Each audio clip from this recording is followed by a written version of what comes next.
Ready, shoot. Guam in the Marianas.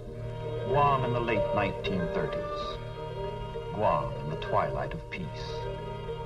A languorous island where native Chamorros pursue their placid, age-old ways.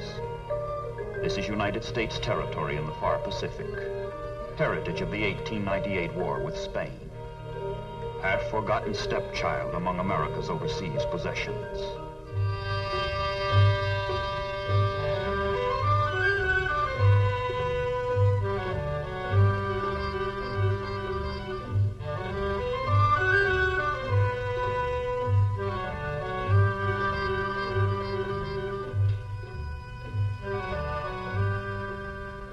Under the guardianship of the United States Navy, life has remained serene, unruffled. But the pattern of history is changing, and naval authorities on Guam plead in vain with Congress to fortify the strategic island while time remains. Peace is but a mask behind which lurks the ugly face of war. Already Japanese bayonets cast lengthening shadows on Guam and on its people.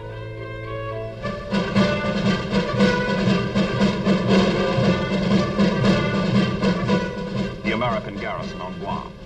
Only a few hundred Marines.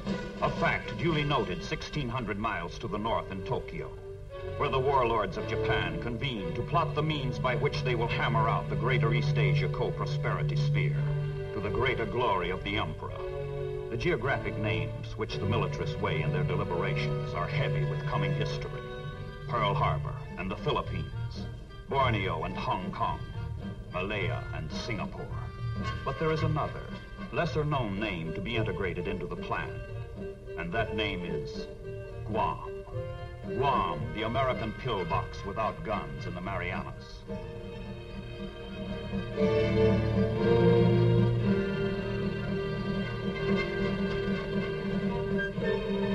Saipan, Tinian, Rota are Japanese. Southernmost is Guam, and Guam is doomed.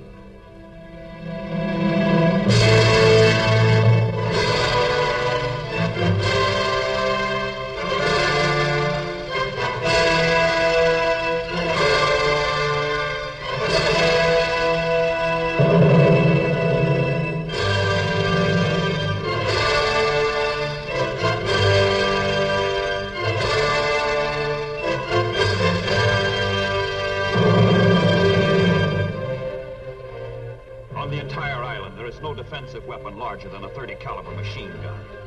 The hopelessly outnumbered Marines face 5,000 fully equipped Japanese landing troops.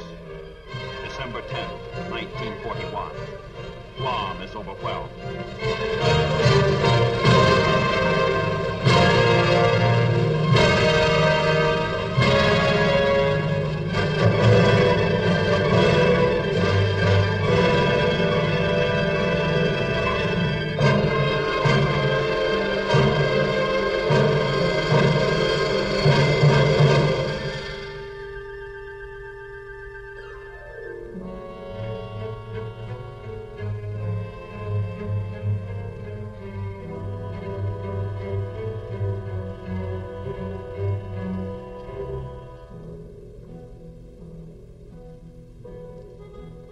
Guam is now Japanese.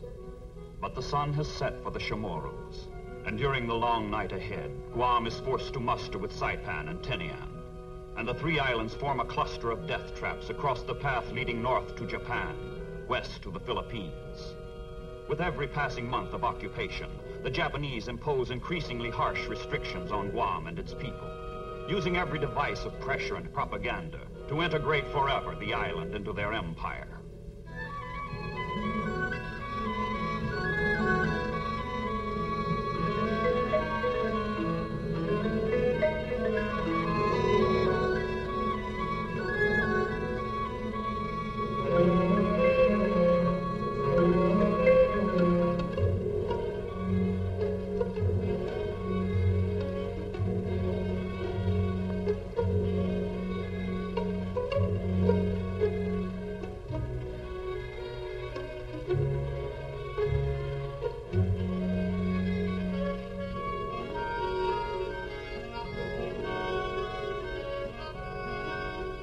For 2.5 years, Guam waits, secured and beyond reach within the Japanese wall of water and steel.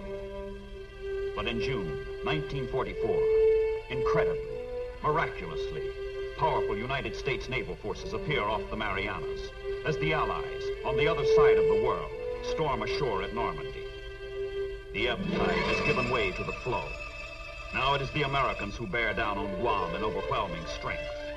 Now it is the Japanese who are doomed.